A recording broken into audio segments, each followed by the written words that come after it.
This segment is brought to you by JigMasters Jigs. When in doubt, get the jig out. Go to JigMasters.com and use promo code PNF20 and save 20% off your next jig order today.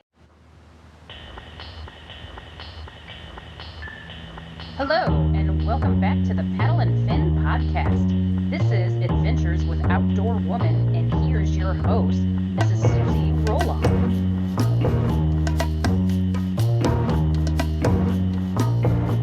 Hey guys, welcome back to another episode of the Adventures with Outdoorwoman podcast, and I am your host, Susie Roloff, and today I have an absolute wonder of an epic guest today. I have the one, the only, Miss Kate Field.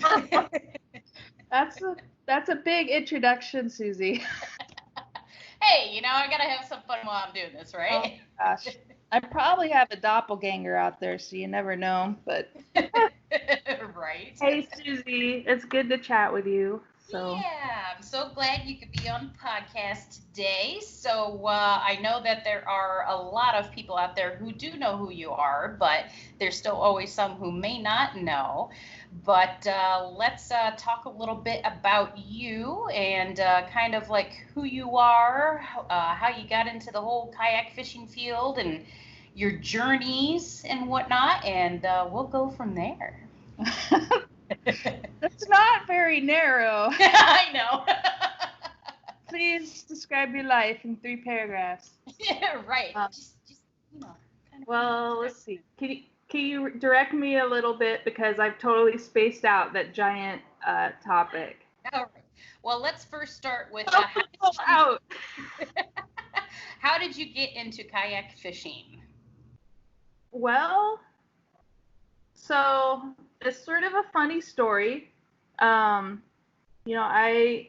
went to a casino and I went to the $5 slots. I was like, I'm gonna just for 10 hits on the slot machine, I'm gonna put in like $200. Oh my God, it's Guillermo! Hey, Guillermo, what's up? I don't know if you can see me. Can you see me? Yeah. Yeah, I can see you. Yeah.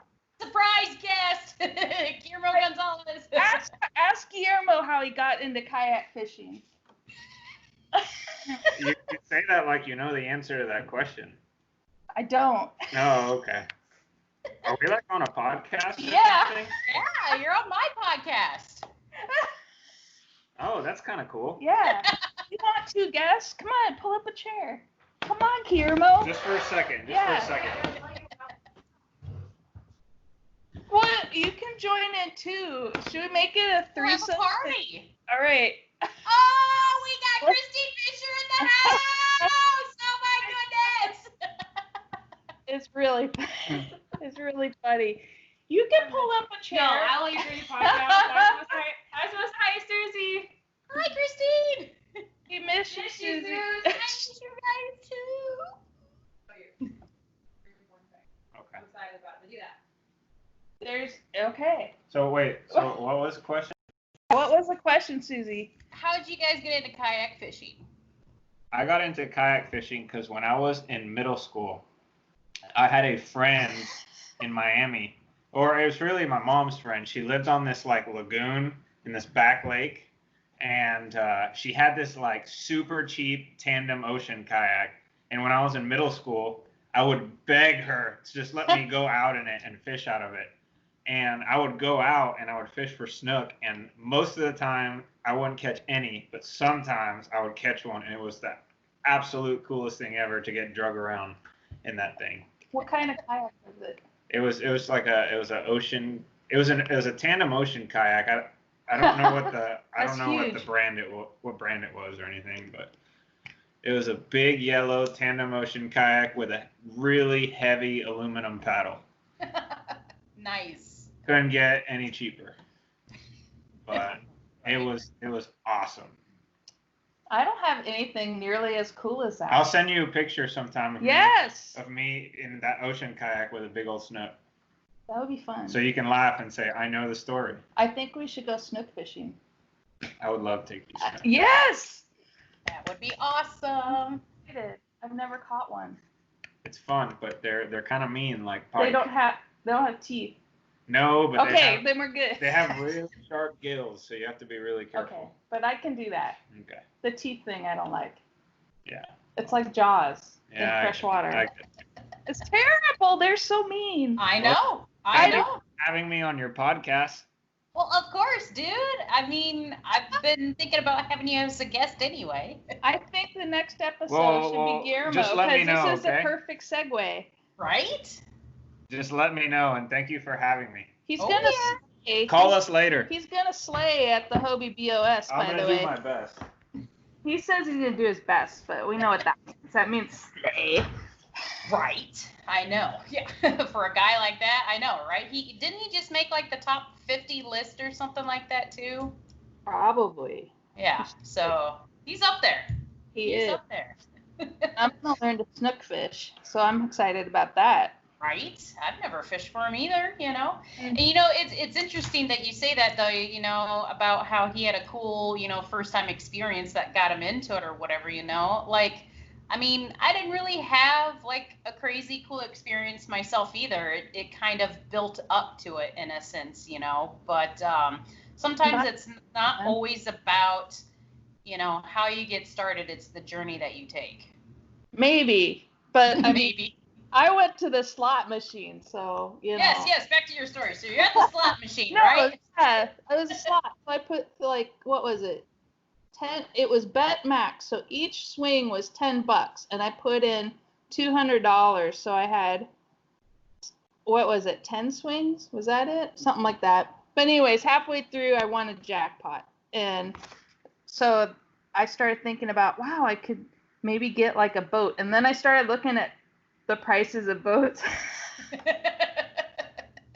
No, and then so then I was searching on like YouTube, and I saw these guys like fishing from a kayak, and I thought that would be like a way I could do that. And that's sort of where that started from. Was I realized like that might be a possibility, and I really was concerned about what kind of kayak to get, because I'm not the most physically apt specimen on the water. I've got some serious considerations, and so I went with the native Titan because I'd seen some videos of people like standing on it and trying to make it turn upside down and having a lot of trouble. And so I thought the more stable boat, the better, and is fit within my budget and all that. So I just sort of jumped into it really blindly.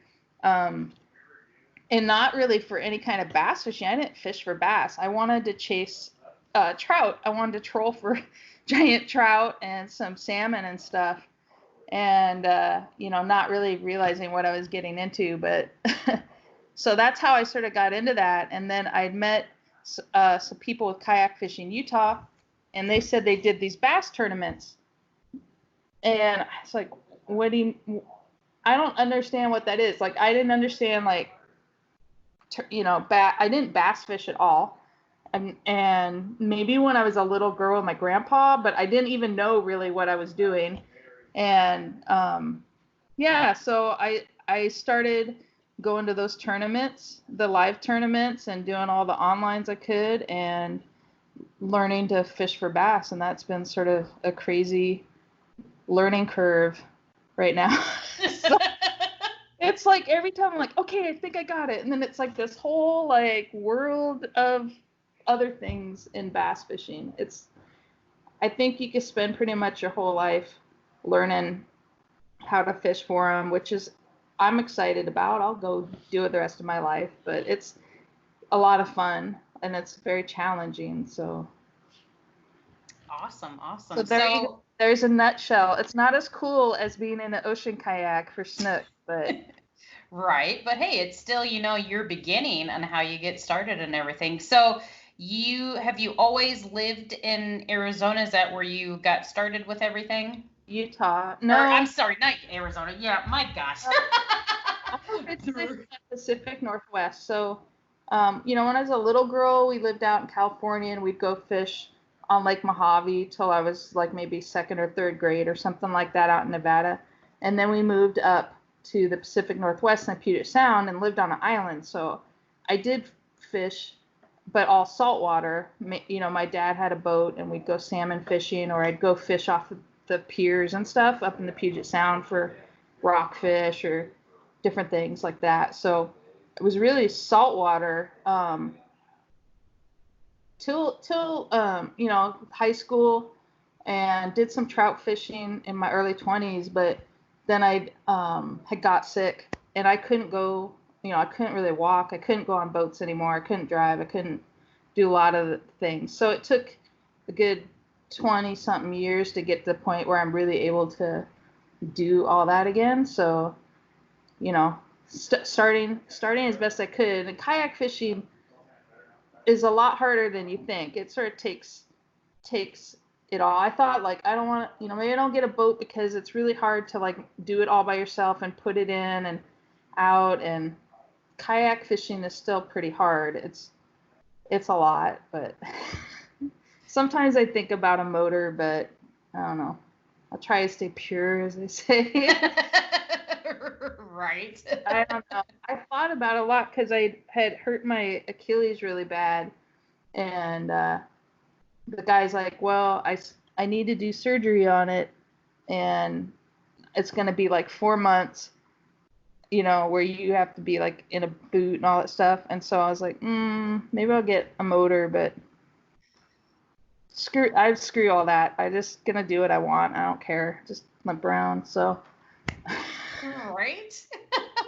Well, I mean, shoot, you know, I mean, why not? You know, I mean, we only got one life to live. Why not try to enjoy it as much as we can? That is, yeah. And for me, it's really, that's very poignant because I spent a lot of my time not being able to do stuff, and to be able to do it, it's like, it just means a lot to me to be able to go and do it. And that's why I'm sort of trying to go do all these things with sort of wild abandon, because I feel like I missed out on like 20 years, right? And maybe I'm making up for a lost life, but trying my best to do that. So. Right. Well, I mean, you're doing a hell of a job right now too. I mean, like, well, I mean, like you. Wait. Did you see my video of trying to net the smallmouth that I did like 2 days ago? I have not actually yet seen that one. Oh my. Okay, well, you gotta watch it first and then judge what kind of hell of a job I'm doing, because it literally for 2 minutes I tried to net this fish and I couldn't. It was like juking all over. I'm just like, oh my Lord, this is like what am I doing? But. Awesome. Well, I did see, I saw your live video when you caught your walleye. Where I'm like begging for people to tell me how to pick it up. It's so bad. Does anybody out there know how to pick up a walleye? Right? But Yeah. I mean, you know, that's the raw experience that I think, or that I know that everybody like loves you for, because you're out there and you're learning on your own. And as you're out there, you're recording these experiences, and we're just like, look at this. Look at what she's doing. Like, she's just being herself. She's going out there and she's like recording herself with her GoPro. And I'm just like, why can't I be more like Kate? Well, anybody could be like me. There's nothing really special. You just be yourself. But I think most people don't want to put that out on social media. They want to polish it. They want everything to look tell a narrative instead of just be your own narrative. And for me, I'd rather just be me. And if that's why I'll show the embarrassing stuff. I'll show I will be fair though, in the Kentucky lake thing, I did edit out all the puking because I just thought that was a little too much for people to deal with, and I didn't want to lose a bunch of subscribers. Oh, Guillermo's ordering me pizza. Wait. Yay! How much? Anything. And you can eat anything? Yeah. Okay, I'm just making sure there's Yeah. no issues. Here, wait. Sorry, Susie. Oh, you're fine. We're working it out right now. We'll let you know. All right. Sorry. This is like gonna be your best podcast ever because we're just talking about being real, and this is what happens. Well, and that's that's what I'm all about too. It's just like it's about just being yourself, being who you are, being real. And that's what I think a lot of people And I value. apologize for the interruptions. Oh no, it's fine. Yeah. We can always go back and edit that if we need to. But it is because there's so much. This is the problem, and I work in social media all week, part of my job, and that's my big problem with it is that it is so fake and narrated, and you have people that all they will ever present is their big fish. They only present when they are winning. They only present good things. They won't show. I mean, honestly, like the big fish and all the good things sometimes is a very small minority of your experience. They won't show the rest of that. So I think you have to have that, and I think that's being truth, and it's relatable and not something that fictional, I guess. Or is it nonfiction? I never can remember. But you know what I mean? And it's the same with all like the bikini chicks, right? It's just it's to drive likes and to monetize and make money for themselves. And in the end, like none of that really matters. I mean, all those likes and everything, if it doesn't correlate to anything, because if the internet shut off tomorrow, you're just what are you gonna just like? Who are you? Yeah, who are you if the internet shut off tomorrow? It wraps up get your persona wrapped up in that so much, and I just think it's so easy, especially for young kids these days that don't understand how false of a narrative. I think is very destructive because you compare yourself to these people that you see on social media doing all these amazing things and think they do, I'm not good enough, or I'm not doing all these cool things and they can do it. And I think for me, I don't want to do that. I want to be who I am. So if it takes me 2 minutes to net a freaking fish, that's real. And I'll share it. And, same with Kentucky Lake. Like I had a terrible day, and I did edit out being sick just because as a courtesy to the rest of the public. Yeah. And I think anybody would thank you for that too. Well, she's flying the bird. I don't know what that means. Oh, Christine has a drone. This is very interesting. Oh, nice. I know. So she's flying her drone. That is cool.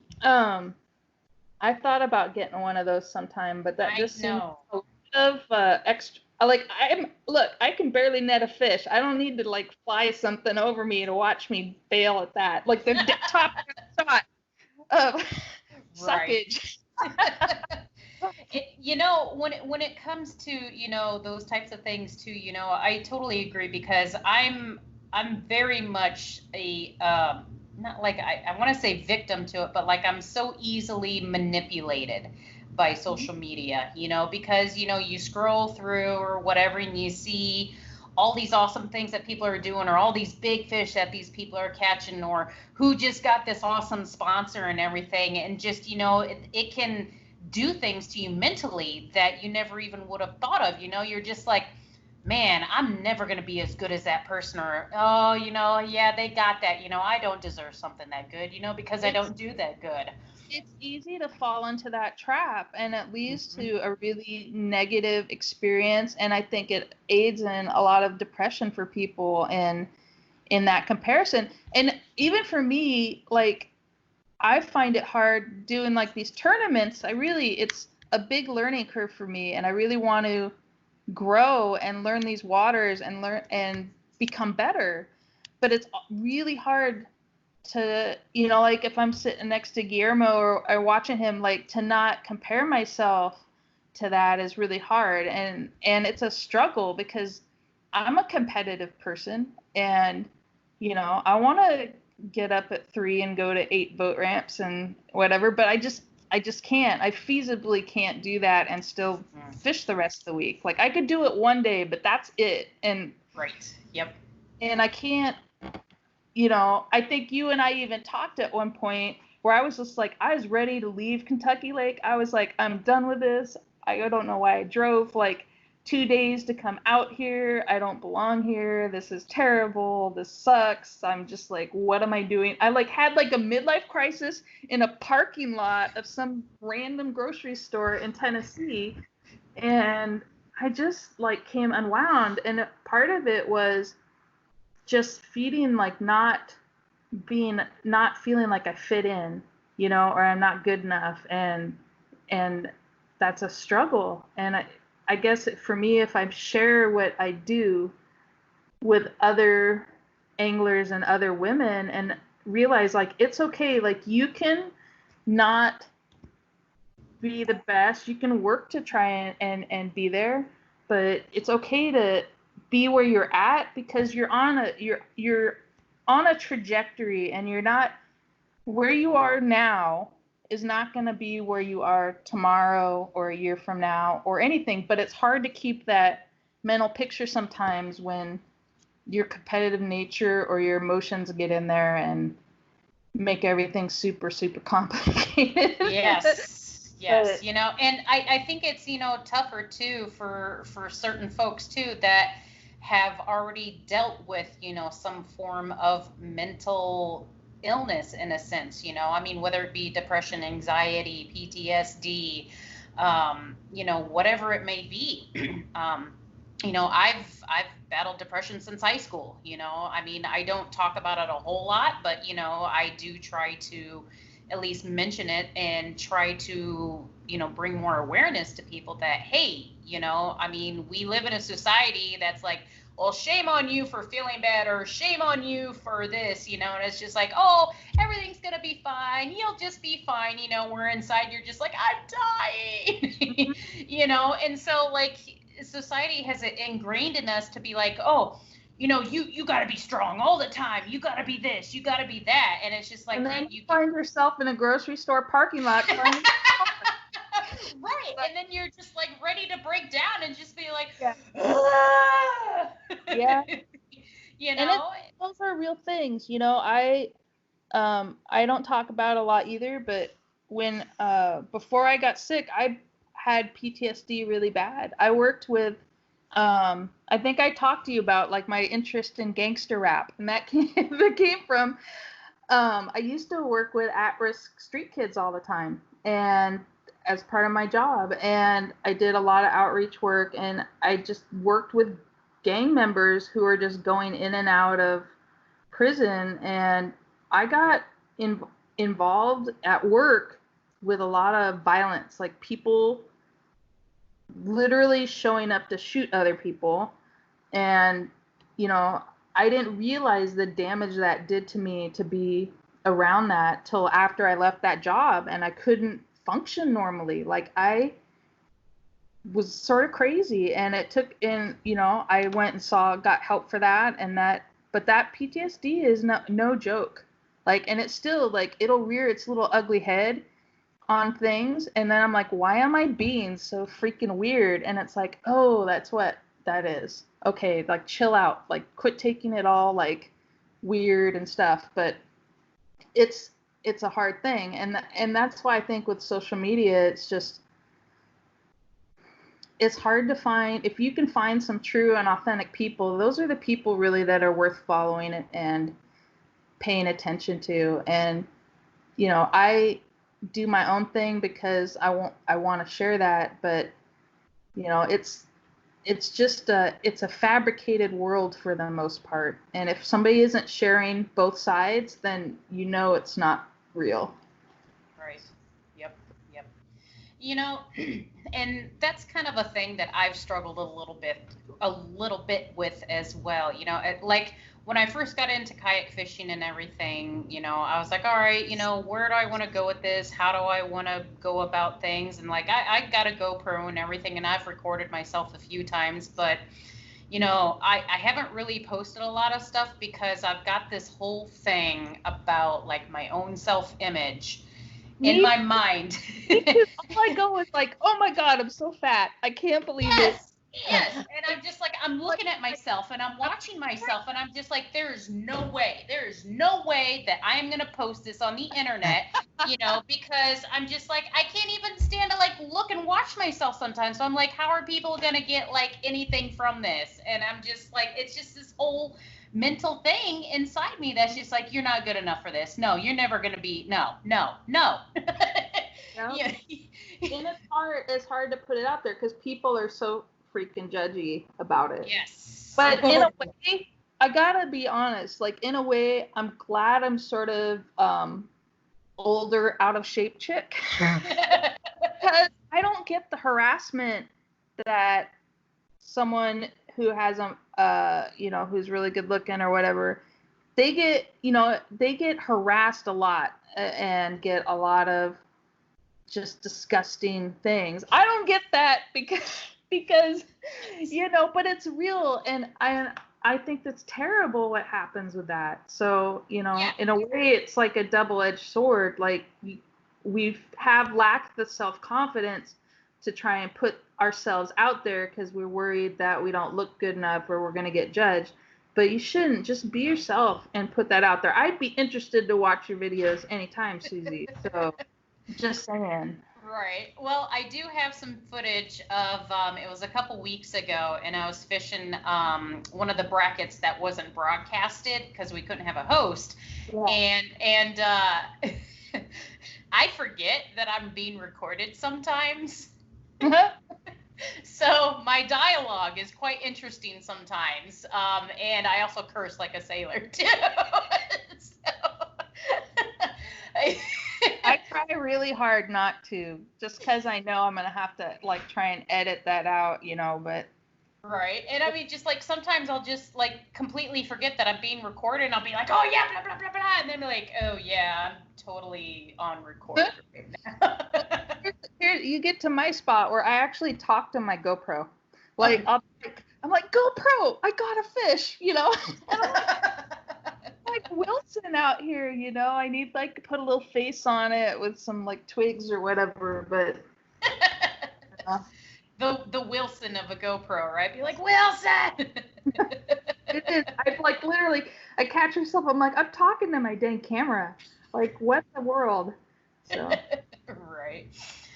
But yeah, it's definitely a challenging thing. And like, when I first started doing my podcast, like I was nervous. I was like super nervous, and like it was a big step for me because, I'm an introvert, and sometimes like, I'll feel like maybe I don't have enough to talk about. What am I going to talk about? Is this person going to think I'm crazy? I get that whole internal struggle and everything. I'm like, okay, after the first couple of times, I was like, okay, if I just talk fishing stuff, it like flies by really quick, and most of the time, the conversations, like I'll be worried about time or whatever. And like, next thing I know, it's like over an hour and I'm like, holy crap, how did that happen? So, and, sometimes it still is a struggle, especially if I have to do a solo episode, because I'll sit there and I'll just be like, all right, what am I going to talk about? Am I going to be able to talk about it for long enough? Okay, what should I focus? I still have, these struggles with it and everything. And, I don't really focus on like, making sure that my podcast is like the best out there or anything like that, because that's not what it's really about right now. What it's really about right now is, and I'm still kind of figuring this out too, is to get the exposure for the women in this sport. I was like, where am I going to go with this? And I'm like, there's a lot of ladies out here who have all this talent and this drive and this passion, and what better way to bring them to light than to bring them on the podcast, So, and if it goes from there, hey, it goes somewhere, I think that's pretty awesome. And there's a lot of really awesome lady anglers out there that definitely could use exposure. It's hard to get your voice heard, period.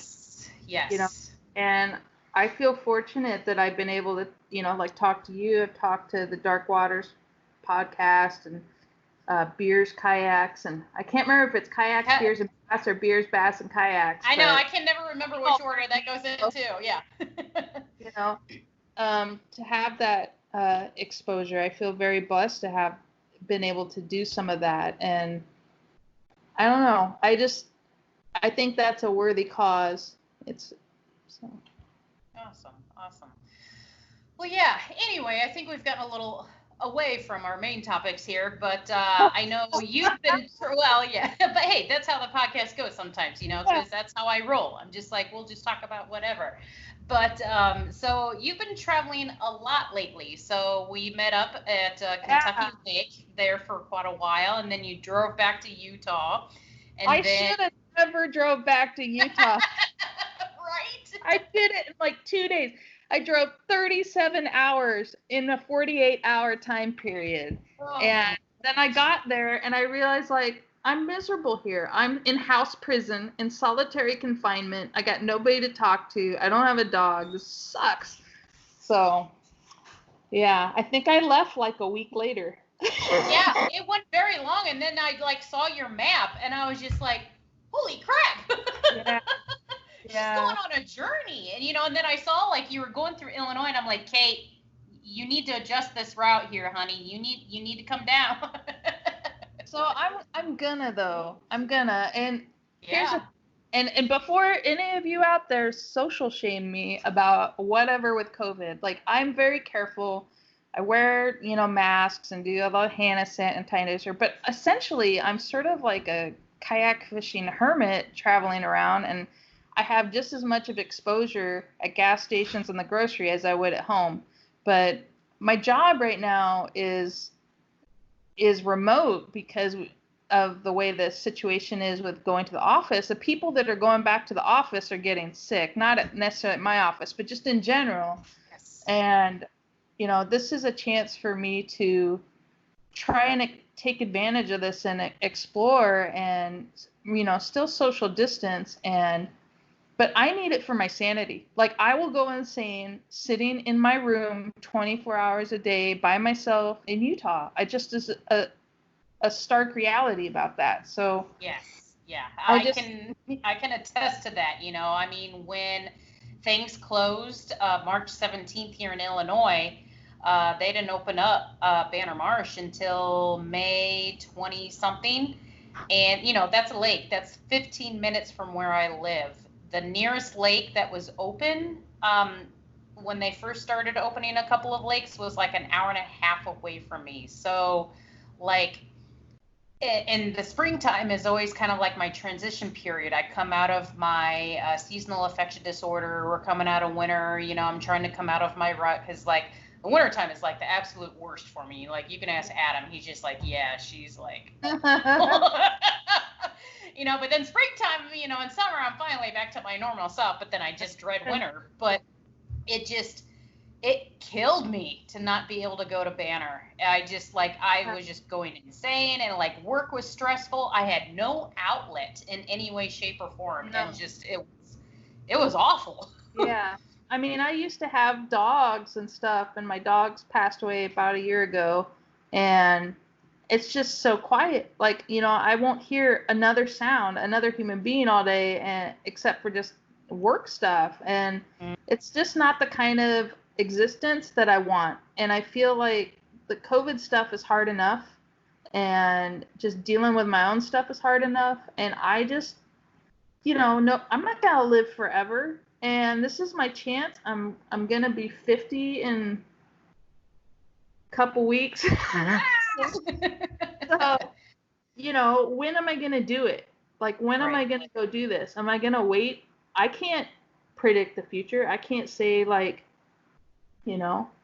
couple years down the road that I could even do this. I don't know. Hopefully I can, but nobody knows what the future holds. And so I'm going to try and do the best I can while I have the opportunity to do it. And I'm sort of cannonballing into the unknown in the deep end, and it's definitely just even like the traveling, to go into tournaments, and and I'm trying to figure out what I want to do.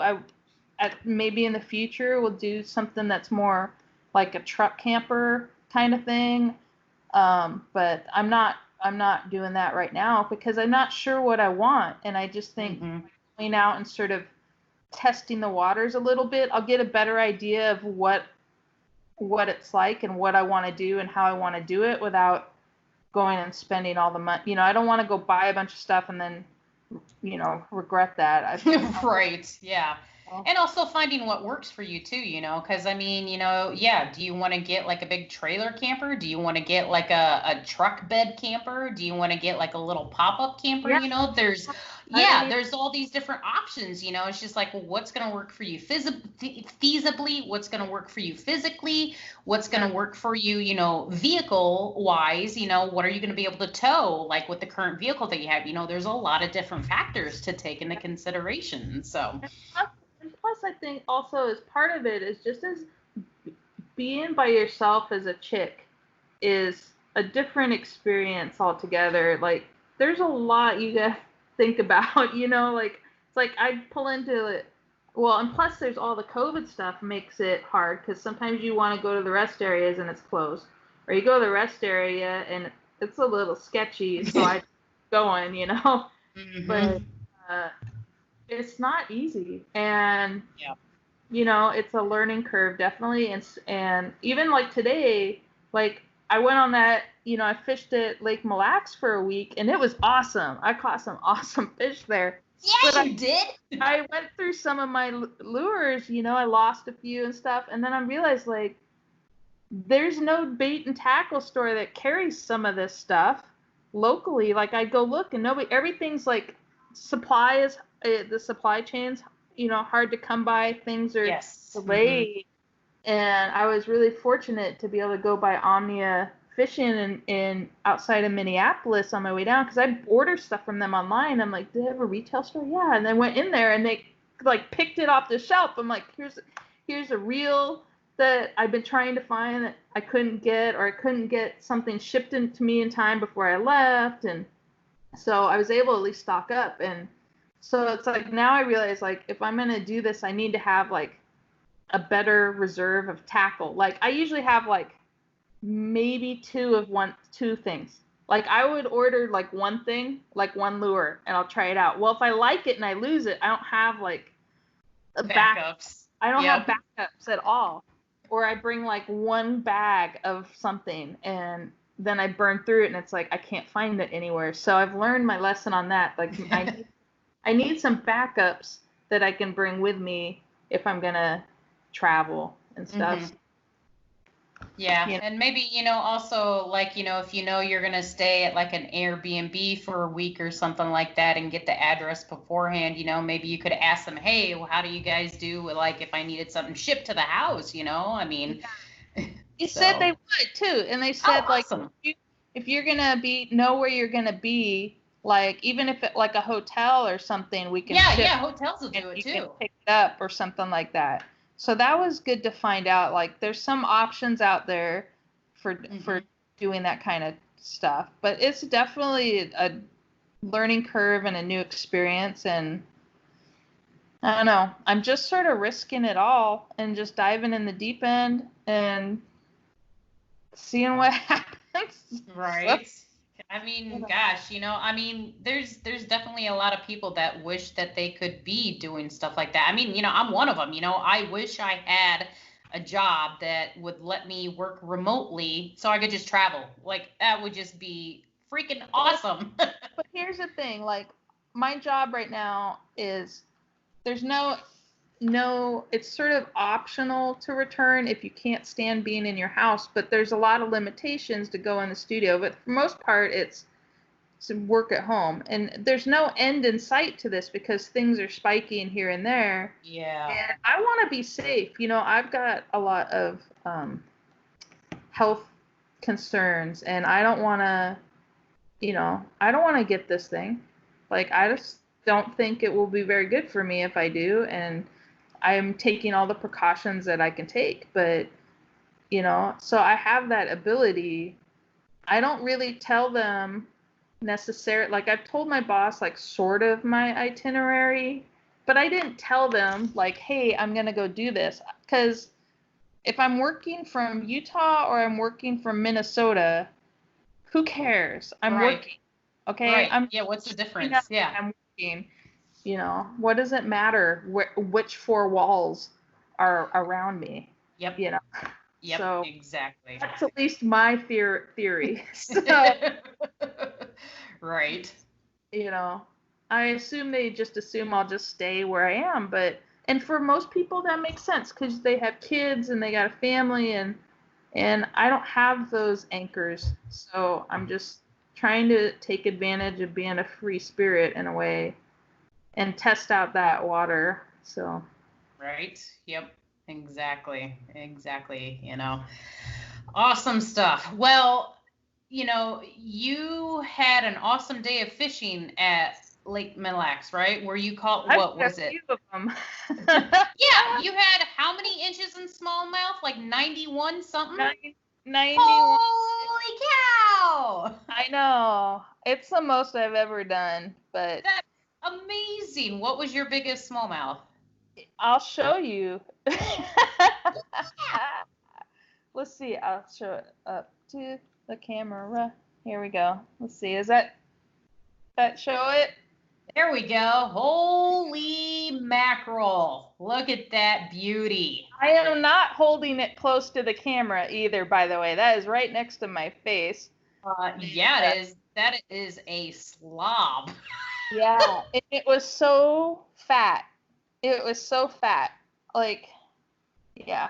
It was just chunky. It was just fat and chunky, and like there was nothing dainty about that fish whatsoever. So that was a lot of fun, and I'm sort of spoiled now. Right? Yeah. Mhm. After you come from, you know, something like that, then it's just like literally, like that. Wait, wait. While we're talking, I'm gonna try and just for reference find a Utah smallmouth picture. I know I've got one in here. Just give me a second here. I just gotta find it. I know it's not as interesting when I'm, because we had this contest with the ladies group on smallmouth. That might be, no, those are small largemouth. I'm getting there. Hold on. Hold on. I hope I didn't delete them because they were so embarrassingly small. Shoot. Oh. All right. Just for comparison's sake, this is what I usually catch in here. I can do it in Utah. Does that show it? It does show, yeah. Well, I can't read the inch marks, but yep, I can kind of see that it's a smaller one. That's 9 inches. And how long was that big one?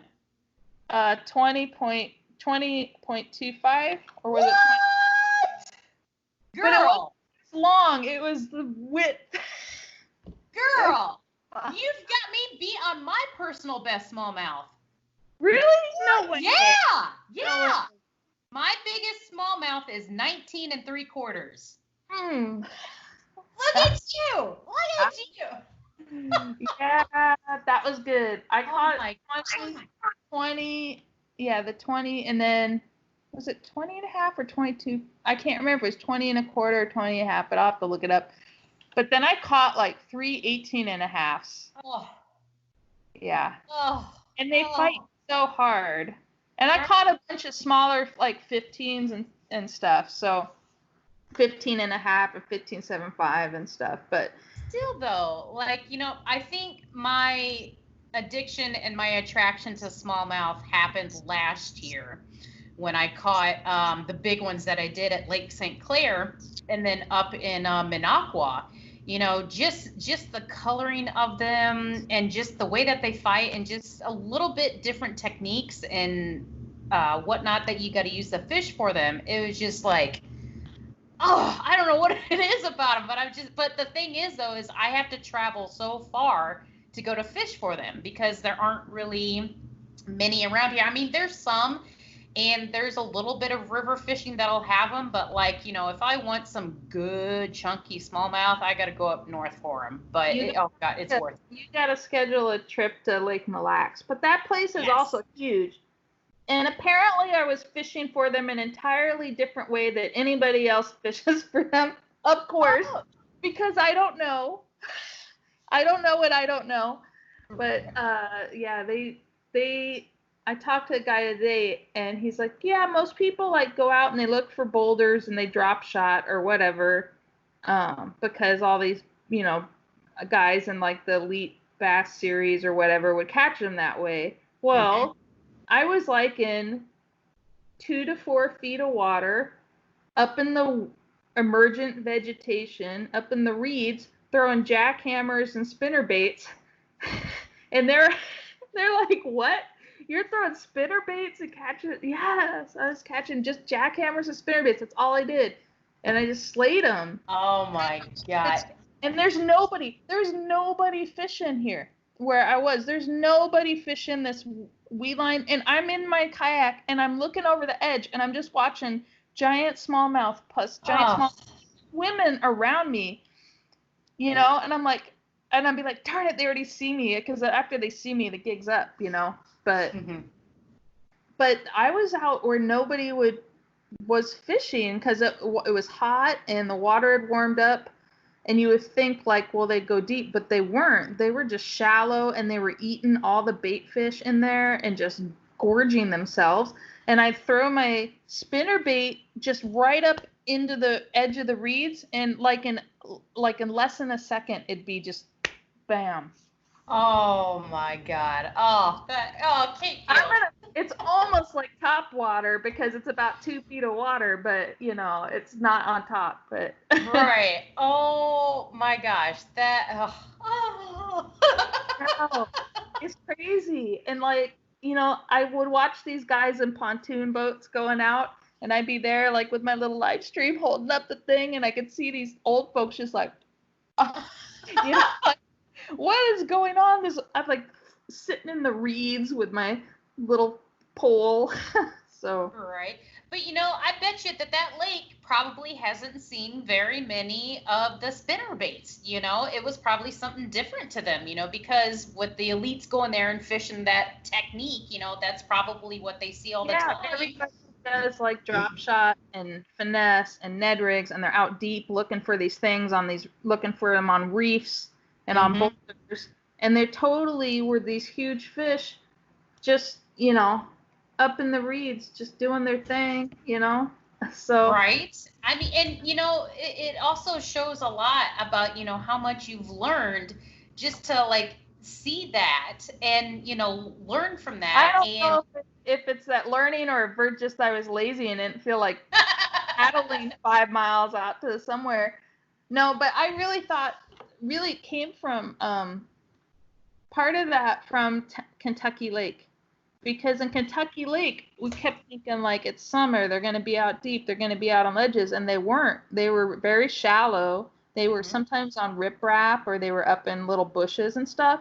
So when I went out there, I thought, well, maybe like this is just as sort of similar. Maybe things are sort of weird and late here, so maybe there are like some up shallow, or maybe they're just finishing spawn, or maybe they're just coming up and eating shallow. And most of the places I fished with reeds had like a little drop off nearby. Like it would have a drop off, so they'd have like they could go sit in the shade of some vegetation down there and sort of cool off, and then come up and like eat their buffet and then go back down. So, but Kate Field, the expert here. Listen to you. No, that's my Kate. They were in there for there's this place I called the Perch Palace, because I got up there and it was full of perch. Like, I thought, this has so much perch in it. How can there not be things coming in here to eat them? And there was, you know, the smallies were coming in there, the pike and the walleyes, and they were just gorging themselves on poor little Perch Palace. But right. But you know, that's such a unique thing that you found, though. I mean, you know, you saw the bait fish in there, and you know, you put things together. You're like, okay, this makes sense. You know, they're coming up to feed. You know, this is a spot where they have access to shade or access to grass, and then when they want to go deep, they can go deep again. So, I mean, it's so awesome to see, you know, people learn and people put it together and just like, you know, hearing people talk about stuff like that just like it just makes my heart so happy because it's just like, look at that, Oh my gosh, doing it. and on new water too, so Right. yeah, it worked out. So I was very fortunate to find that, and it was so hot, I didn't want to go paddle out in the middle of those places anyways, too far. But there's, and I think that's, if anything I've taken away from doing like all these Hobie BOS things, is that it isn't the lake, what you read about isn't necessarily what happens. You know what I mean? Like, every video I'd watch about Kentucky Lake, they talk about a certain way of fishing, and it didn't fish like that at all. And I would say same with Lake Fork, same with Seminole, same with Mille Lacs. If you watch any video on Mille Lacs, it's all different than that. So I think there's a lot of ways to catch them. I just got to try and be more efficient at trying to break down the water and figure out what I'm doing. But it's hard when it's the first time, right? Like, I'm here at the Mississippi River. I literally fished in lily pads for the first time 2 days ago. Like, I never seen them before. We don't have them, and I don't know what to really do in there, but I tried. And there's a lot of lily pad. There's a lot of different things here that it's like, to me, like, I was telling a friend here that Kentucky Lake was like going to Mars for me, but this is like Jupiter. like each one is so different. It's hard to compartmentalize it, because it's just such an extreme learning curve to come to something that not only is massive and you maybe have never been there, but it's like something you've never done. It's like a whole different thing that you've never experienced fishing. So it's a steep learning curve, and for me the challenge is just not to get too freaked out about it. Right. Yeah. Or to get overwhelmed, because I mean that's so easy to do, especially when you're still like I said, I learned my lesson at Kentucky Lake with my breakdown in the parking lot. So well, hey, that's what friends are for, right? Yeah, I appreciate that. Anytime. Like I said, I'm always here and always a phone call away. But speaking of Hobie Bass Open, so you're up in La Crosse, Wisconsin, right, this week to pre-fish for the Bass Open series this weekend. So you haven't scouted anything yet, though, have you? No. No, yeah, you just got in today. So looked at maps and stuff, and to be honest, I sort of gave up because it's so huge. And when I drove over here, I was like, what in the world have I gotten myself into? Like, I don't know. So I'm going to try and just go with stuff I feel comfortable with and try and find a place that matches that and just sort of float around and try and figure it out. And I don't have big expectations beyond that. Like, I want to do really well, but I mean, come on. I'm fishing on Jupiter. Like, let's just try not to, like, die. Let's just survive Jupiter, and anything else is bonus. But it's just a lot. It's a lot to take on, and I try not to be unrealistic about it. But, just people like Mr. Guillermo and, and Christine, they'll do really well. So I'm excited for them because I think they're going to smash it and do really well. But I'm just going to try and, like, not get in the way and do my thing. Right. Not ask too stupid questions. You're also going to be throwing the frog for the first time, right? Hopefully, yeah. I just put line on my new reel, and I don't know. I'll try it. We'll see what happens. Oh God, Kate! Oh my God! I hope. I cannot wait for that phone call from you when you get that first frog bite. You are just that topwater bite. Like, I'll be live streaming. I'll be like, guys, it ate my frog and I don't know how to get it out of its mouth. I don't know what to do. Right, but just Topwater is my Stop absolute Sleep hat. How favorite. do I get it out? But topwater is my absolute favorite time of the year. I've never had a topwater bite, Susie. Oh, Kate. I've never had a topwater bite. I've never caught a topwater fish. I know. It's going to happen this So week. now It is you know. going to happen. Like, It your will- mind is just going to be blown when you have that blow up, or even if they hit it or not. When that fish comes up and blows up on the water at that front, you are just going to be like, oh! I hope you got to record it too. I'm so looking forward to seeing this. Like, you have no idea, because I'm just like, oh, I can't wait to see her All right. reaction to this. I'll try my best not to disappoint. I have a feeling what's going to happen is it's going to be like, oh, shoot, it's really stuck back there in these weeds. How do I get this out of there? And then it's endless videos of me pulling weeds out of my pedal drive or trying to paddle my native. So yeah, that can be a little bit of a hindrance when it comes to fishing weeds and pads and stuff like that. But that topwater blow up and bite, oh, it's worth it. It's so worth it. I'll try my best. Well, you are going to have an awesome time, and I know you're going to do well, and I'm so looking forward to your updates throughout the week and your experiences. What plans do you have after this? What other travels are you? I'm going to Ohio. Ohio. Yeah. I have my sister and my nephews are in Ohio, in Columbus, so I'm going to go spend some time with them, do some family stuff, celebrate the big 5-0, and ponder my mortality. And I'm going to try and fish. There's Alum Creek. There's apparently some good bass lakes in Ohio, so I'm going to try and find some of those to fish. I'm almost done with my 250 days, so... I saw that. You're getting really close. I know. 5 days. 5 fishing days. But we're going to go up to around Lake Erie in Sandusky, so I might get to fish Erie for maybe part of a day or something like that. We'll see. I'm doing the KBBT tournament on the exact same time as the Hobie.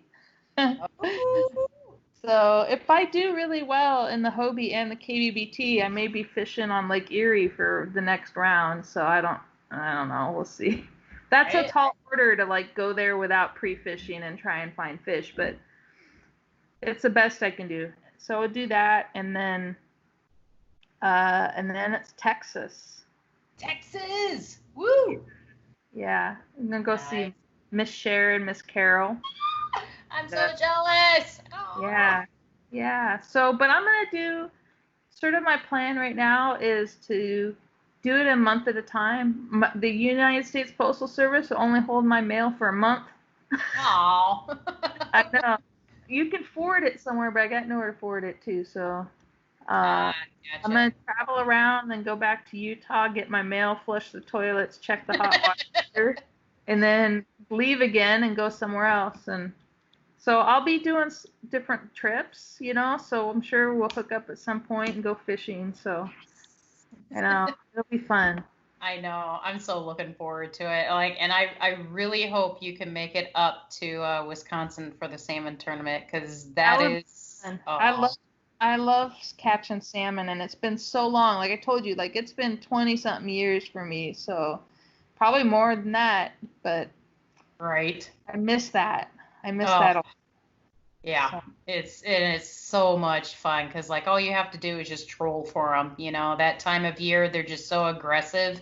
It doesn't matter what you've got trolling behind you, as long as you got good hooks on them. Oh man, and there's just that fight and the way they drag you around is just man.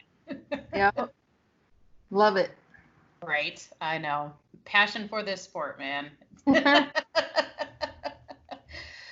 Oh, well, let's see here. I'm trying to think if there's anything else I wanted to cover. For those who are wanting to follow you, excuse me, what's your social media outlets that people can follow you at? Pretty much Kate Fishing on YouTube and Katherine_Field on Instagram is pretty much it. I have a Facebook, but I'm sort of picky. So it's my personal Facebook. So yeah, but the public ones are mainly those two. So Awesome. Yeah, definitely take a look on there, and I'll link those social media handles here on this podcast episode where you guys can click and follow. And yeah, so at this time, I don't have anything else. What about you? Got anything else? I appreciate it. If I'm going to say anything else, it's just you guys, just don't give up on what you're doing, Just think positive, try and improve yourself each day, and cut yourself a little slack, Don't get too down. Just try and look for a little positivity and go out there and do it. And don't be afraid to just try and fail. You're going to fail. It's like, it's not always going to be easy, but, if you look back, if I look back to where I was a year ago when I decided I was going to fish 250 days in a year, I would have never thought I'm doing what I'm doing now. In my wildest dreams, I would have never thought that. I had zero comprehension or intention of traveling around and doing these giant tournaments and going fishing Tennessee or whatever. I was just I just want to fish in Utah. And, if you just do it day after day and just work on, doing what you love and improving, and you never know where you're going to end up. And so just, don't give up on that, because over time, each little step, it all adds up, and who knows where I'll be in a year or two from now. Hopefully I'll be a lot better, but who knows? But I'm definitely going to fish a lot of water and have fun doing it. So if I just think it's worth it. So Awesome.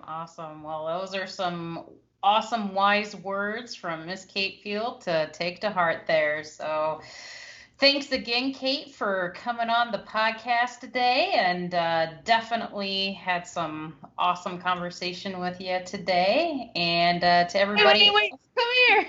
Oh, wait, we gotta end it with the bang. Oh yeah. What's my phone? I thought bye. Miss you. Wait, don't you want to talk about what got you into kayak fishing? I'm just joking. That's a long story. We miss you, Susie. A lot. Yeah.